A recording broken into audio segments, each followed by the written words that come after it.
Counting సందర్భంగా అల్లర్లు జరగకుండా ముందస్తు చర్యలు చేపడుతున్నారు అధికారులు. అన్నమయ్య జిల్లాలో 6 రౌడీ షీటర్లను జిల్లా నుంచి బహిష్కరించారు.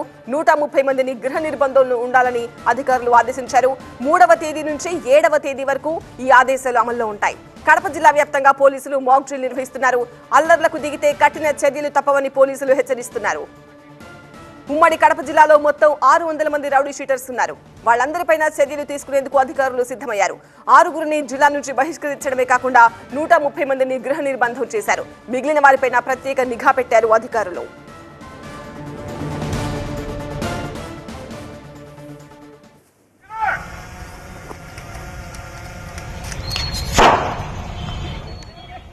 మరోవైపు కడప జిల్లా వ్యాప్తంగా భారీ బలగాలు మోహరించాయి. ఒకవేళ అల్లర్లు జరిగితే ఎలా కంట్రోల్ చేయాలి అనే దానిపై మాక్ డ్రిల్ నిర్వహించారు. అలాగే కవాతు కూడా నిర్వహించారు. అల్లర్లకు, హింసాత్మక ఘటనలకు పాల్పడి జీవితాలను నాశనం చేసుకోవద్దని పోలీసులు హెచ్చరించారు. వారికోస్ వెయిన్స్ వ్యాధికి కేవలం 30 నిమిషాల్లో చికిత్స. కాల్ చేయండి 9989527715.